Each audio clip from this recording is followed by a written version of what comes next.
It sounds like something blew up! He's using bombs now? Oh my god. The call board, One moment. Forrest, I'm getting so many calls. Just let me... I'm gonna take us off air for a moment. Peggy, what's happening in there? Peggy! I'm back. He blew up the gas station, Forrest. Okay. I spoke to the fire department and the hospital. The fire department is useless now, as you know. And, the hospital's only ambulance was at the gas station. Forrest, you've got to say something on the radio. You have to tell the town. I'm putting us back on air. Now. Gallows Creek, I don't know how to tell you this, but, the gas station's been bombed. Please, everyone, stay safe, stay inside, and... Oh, just bring us into some music, Forrest? Here's some music while we regroup here on KFAM 189.16, The Stream. Bom, voltando, guys, Killer Frequency. Eu tive que dar uma pausa, né? Tive jogando bastante o dia todo, dar aquela cansada. Mas já voltei, já jantei, beleza. Agora vamos... There's gotta be more in the basement to show us who Clive is targeting. And if that's the case, we can get ahead of him. Stop the killings before they can happen.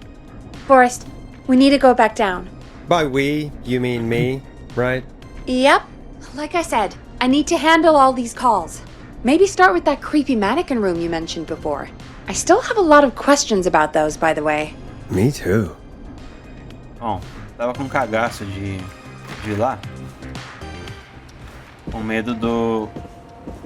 É Clive? Não lembro. Mas com medo do assassino aparecer. Porém, acho que ele não vai aparecer agora. Acho que se ele for aparecer aqui pra gente, vai ser bem pro final do jogo. Se bem que eu não sei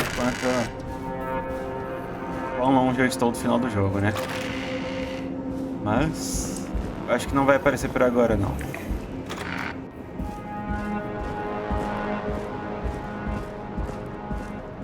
Dá uma olhada aqui nesse elevador. Tá aberto ainda? Ah, merda, tá aberto ainda.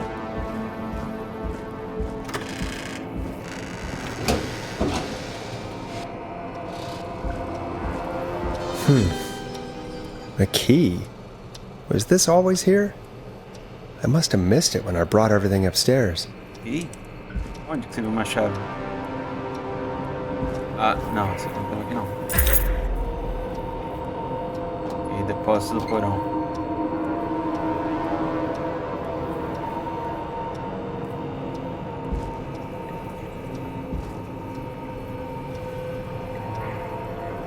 Bom, aqui eu acho que não deve ter nada de dizendo que quem é o próximo não, velho.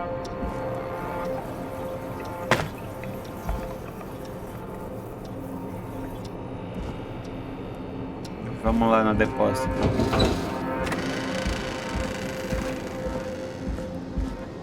O depósito deve ser aquela sala ali da frente.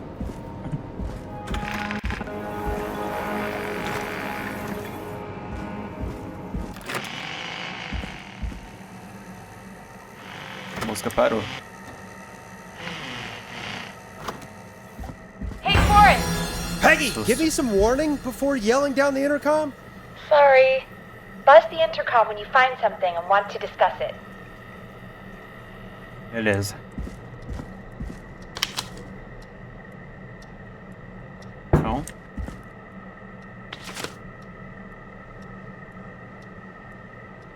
Isso aqui é no depósito?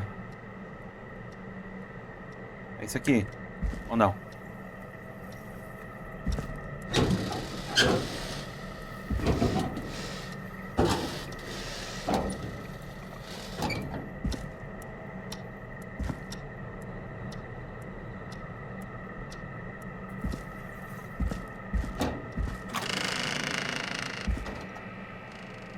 Ok. Ainda falta coisa aqui então.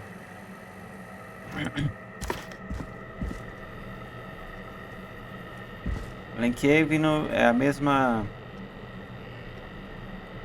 É o mesmo mapa que tem lá em cima. Aqui é uma fita. Peggy, I've found a tape and a map down here. A map of what? Looks like it might be to somewhere in this storage area. Weird. Well, maybe the tape will give us more information. Give it a play. Tem um toca-fitas aqui, né? Forrest, you should listen to that first tape you found.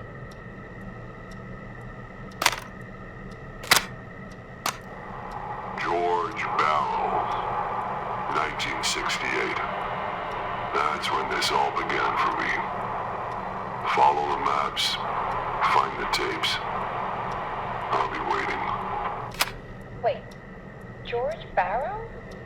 We all heard that he drowned after a night out drinking. Was it actually Clive? Has Clive really been the whistling man for that long? He says I need to follow the maps and find the tapes. I guess that's what this map is about. I think we need to see what else is hidden down here. Be careful for it. Keep looking. Buzz the intercom when you found something. Bom. Aqui não tem nada, talvez agora sim eu consiga vir aqui. Time of autopsy is 7 a.m. Cause of death is asphyxiation from drowning. The degree of rigor mortis indicates that the subject has been deceased for 5 hours. That puts the time of death...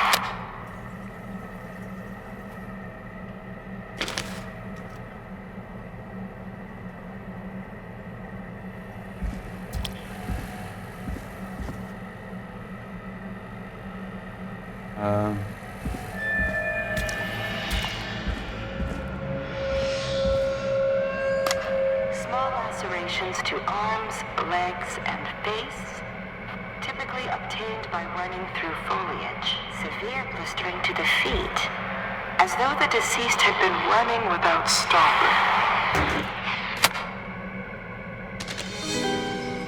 This looks useful.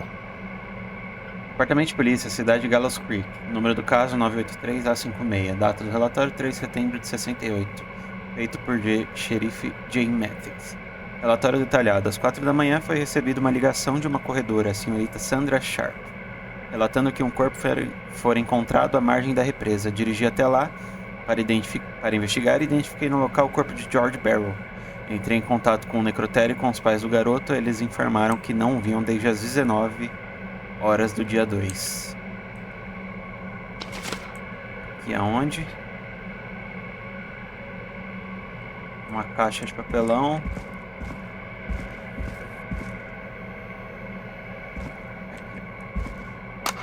Preliminary toxicology results shows no signs of inebriation.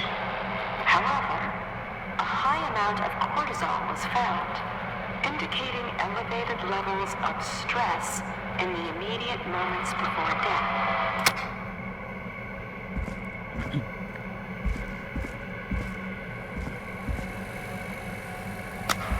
Additionally, there appears to be a post-mortem injury to the arm.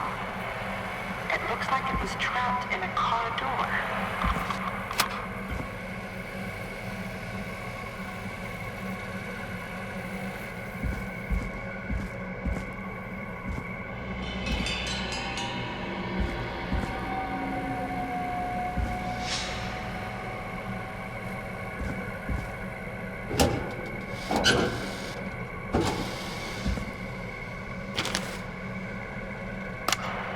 It is the coroner's opinion that the subject likely feared for his life and was chased, resulting in a fall from a height into a body of water, where he hit his head, was knocked out, and drowned. Following that, he was moved. Dr. Sullivan, we need to have a talk. That recording. Shut it off. Relatório da investigação da médica legista da cidade. Onde falecido George Barrow. Hora da morte 2/9/68, por volta das 9. O corpo é de um homem branco com 18 anos de idade. A causa foi definida como afogamento devido aos sinais de asfixia. Consulte a seção 2, parágrafo 4 para maiores detalhes. Foram encontrados ferimentos nas juntas das mãos, provavelmente causados por brigas anteriores. Condizem com o histórico agressivo conhecido da vítima. Não foram encontrados outros ferimentos, de acordo com a legista, e não há sinais de crime. Além disso, os resultados preliminares do exame toxicológico indicam que o falecido tinha alto teor de álcool no sangue. Na opinião da legista, o falecido foi nadar enquanto estava embriagado, resultando no afogamento. Desculpa pedir que fizesse isso, Virgínia?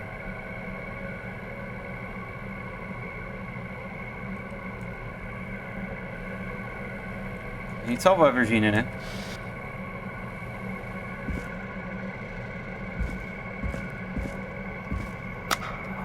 If you're listening to this, then I'm probably dead. What the? I'm a man who likes to stay informed. I've got subscriptions to newspapers all over the country. A few weeks ago, I noticed headlines cropping up in those papers, one after the other. Each headline about a murder. Each murder, the death of someone I knew almost 20 years ago. And each one drawing closer to Gallows Creek. Drawing closer to the anniversary. None of us are innocent, but I don't think we deserve killing. All I hope now is that I can save some folk from the worst that I can. I don't know. Do something to make up for what I did back then, I guess. I didn't kill anyone, mind you, but that's past mattering. Now, there's more I could say than I should say, but my employer made it clear that my a new family vinyl would for pay my a collection. high price if I ever spoke out. So, hopefully I've said enough for you, listener, whoever the hell you are, to start putting the truth together. What the hell? Peggy is not gonna believe this. Agora eu tô com medo de voltar, velho. É a cara de que vai dar merda, tá ligado?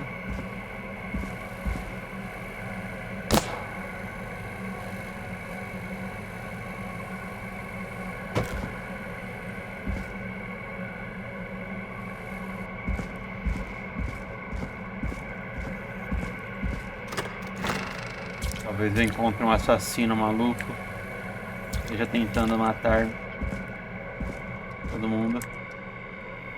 What have you found, Forrest? It's an autopsy tape. Doesn't say for who, but I think it must be for George. Poor George. He was so young. Something's bugging me, Peggy. What do you mean? I swear I recognize the voice of the woman talking on the tape. Virgínia, I a gente just salvou ela. can't place it. Eu acho que a gente salvou. Do you think you've met her before? I don't know. I mean, I just got Sim, here é o dos recently. jovens, né? I don't know. A gente Found mandou o another tape pessoal da that República. talks more about how George died. What did it say? It sounds like he was running for his life. Sprinting through trees and bushes, getting cut up all over. What would drive someone to do that? I'm not sure yet. There's also a tape about a toxicology report. There were no signs of drinking or that he was on anything. What? But everyone said he went swimming drunk and drowned. It was in the newspaper and everything. I found a tape that introduces a new detail to the story. Post-mortem injury. Apparently, his arm got caught in a car door. A car door? Yeah, after he died. How do you suppose they can tell? How can they tell? I'm a radio producer, not a coroner. The written report I found doesn't mention it at all. How did his arm get trapped in a car door after he died? Unless he got it when the police collected his body, I guess someone else must have moved him after he was dead to where he was eventually found. But the report, what is going on here? I found a police report. Mentions a friend from earlier, Sandra Sharp. Sandra. The jazz runner? That's right. She found George's body washed up at the reservoir. The reservoir? Yeah? What's strange about that? George got cuts from running through foliage, right? But there's no forest around there. Also, how did it wash up at the reservoir? What do you mean? Reservoirs don't have tides. But that's what the police report said. It's not possible, though. I did a school project on reservoirs and got an A. But, yeah, not important right now. The important thing is that it doesn't make sense. What are you suggesting then? That the body was originally found somewhere other than what the report suggests? That the sheriff tried to cover it up, but accidentally let something slip? Something like that. I think. Well, Sheriff Matthews wrote the report. If he hadn't been eviscerated, we could have asked him. True. But Sandra is still alive? Once we're done down here, we should give her a call. In another tape, the coroner comes to the same conclusion as I did. George was running from something. Maybe an animal? Maybe, but then there's this next bit, where the coroner thinks he was moved post-death. So she agrees with us. At the end of the tape, someone burst in and demanded the doctor, Dr. Sullivan, to stop recording. Dr. Sullivan. Wait, Virginia Sullivan? She was her caller from earlier. Well, then our caller was involved in a conspiracy around this boy's death. We need to call her back once we finish down here. It looks like she might know something about what's going on. I think I found Clive's last recording. I think Clive might be gone. Gone? I found a confession. Not for any killings, but for playing a part in covering up George's death. He left this behind in case he died. He hoped someone would find it. Do you think the whistling man already got him? Possibly. We've had a lot of callers tonight, but maybe not every victim made it to the phone, you know? We don't know how many there really are. Christ, Forrest, that's dark. I know, but Clive said he had read about other murders in other towns, and that the murders were all folks who knew about the incident. And the killings were getting closer to Gallows Creek. He said he wanted to do something good for once. The board in his office. He wasn't tracking people down to kill them. He was tracking them down to save them. Ugh, why didn't he just come out with all of this? He said his employer threatened his family if he spoke out about any of it. His employer? The one who orchestrated the cover-up? Oh, Clive. I'm sorry for thinking you'd killed all those people. Do you think you found everything? I think so. Forrest, what's going on here? Someone wanted that boy's death to seem like an accident. And they hired Clive to make it look that way. Come back upstairs when you're ready. We need to figure out our next step. Beleza, 3 da manhã. Thank God you're back, Forrest. Ficando legal a I've been história. running out of stuff to pad our airtime with. Peggy, you work in radio. Forrest, I'm stressed. I mean, really. How are we supposed to keep a show going with all this happening? This is our job, Peggy. We gotta do it. You're right. So, what's the plan now? I think we should call Virginia back. All right, I'll get her on the line. Time to turn the music off.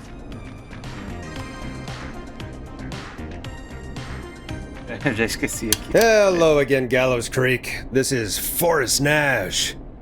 We're circling closer to the truth behind tonight's events. To this end, we're calling back one of our earlier callers, Virginia Sullivan.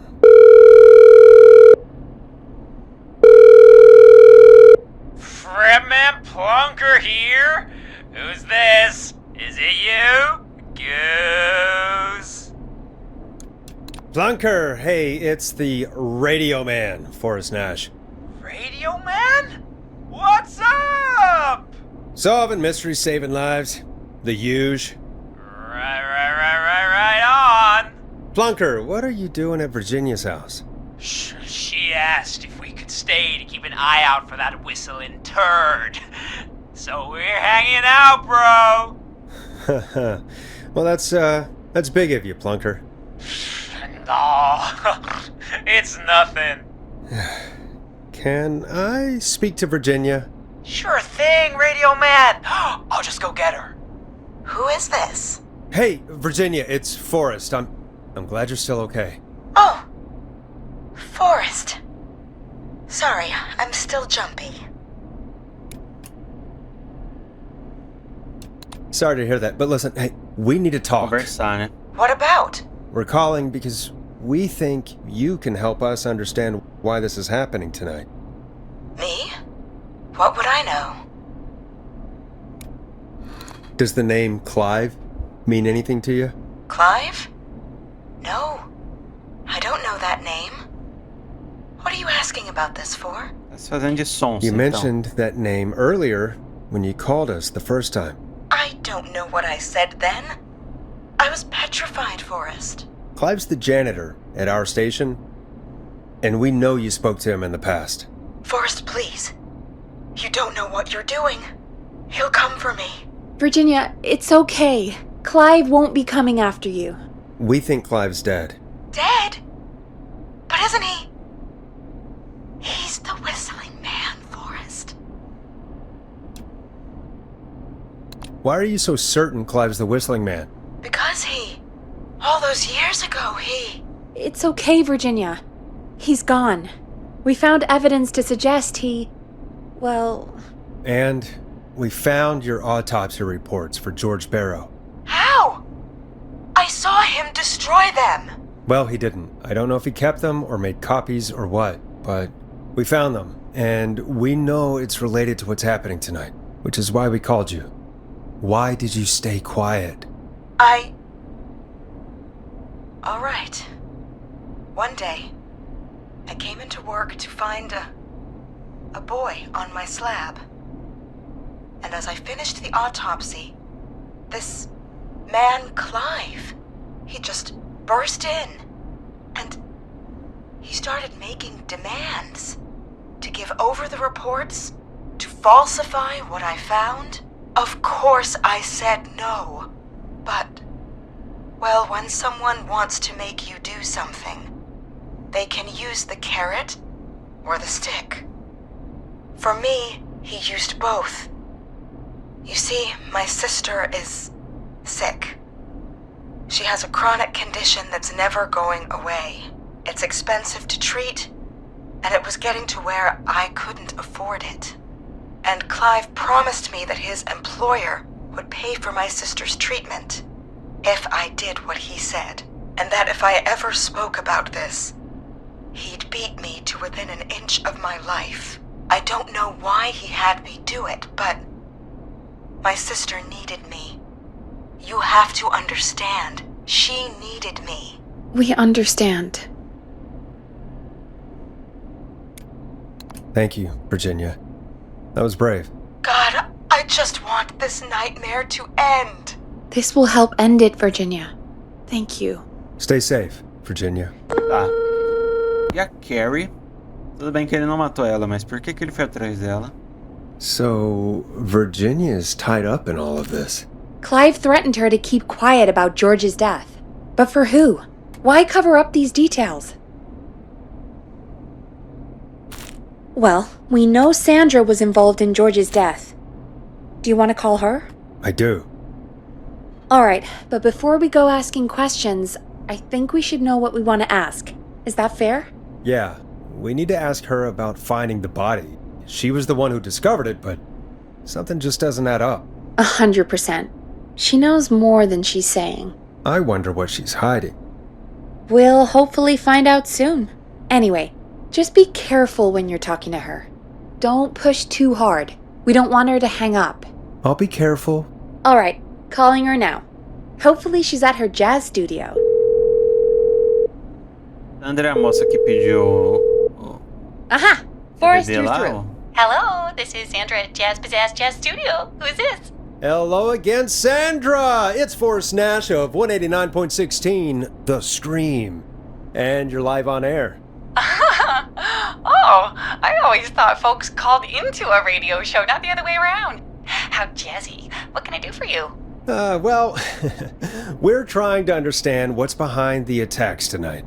We had a few questions. Why, Forrest, of course. Heck, after the way you saved my life, I'd say yes to just about anything you asked. Essa aí é que a gente salvou no carro, né? Really? Well, that sounds nice. I might just call you back tomorrow then, too. You got my number. But what about tonight? Is there anything you want to talk about right now? Remember why we called, Forrest? Of course. Do you know why the Whistling Man might have targeted you? Ha!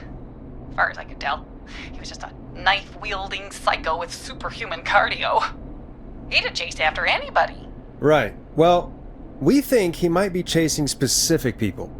People who know about the death of a boy named George. Oh, I don't know anything about that. Sorry. Sandra, we know you found George's body. We have the police report. I don't know Acho what que ela you já tá mean. pressionada pouquinho. It's okay, Sandra. We know. You do? You know about? Yes. Of course. This studio is my life. After I found the body in the river, I couldn't lose my studio. Do you understand? Sure. I understand. When the rent just kept going up, he said he'd stop if I just needed to keep quiet. And everything would be okay. Sandra? Who was he? He said if I told everyone I found the kid in the reservoir instead of the river,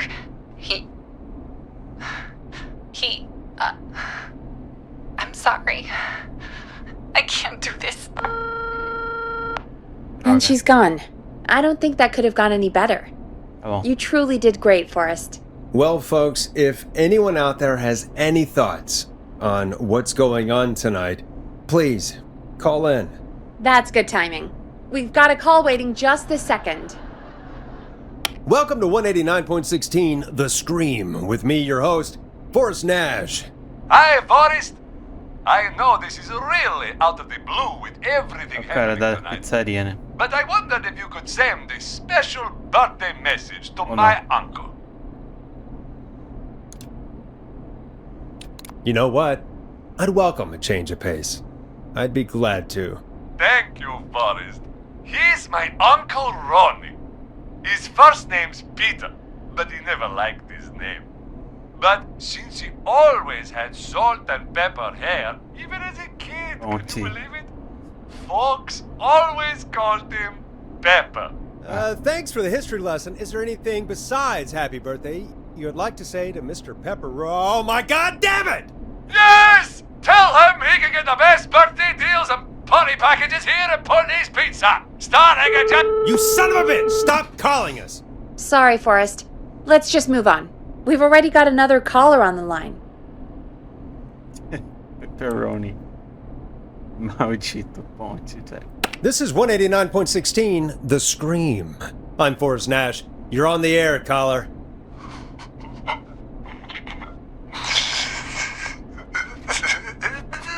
Caller.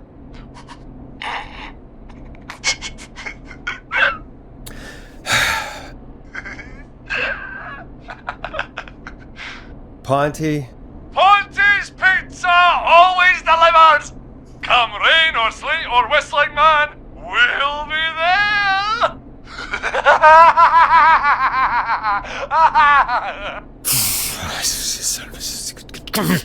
Forrest? Forrest? Are you okay?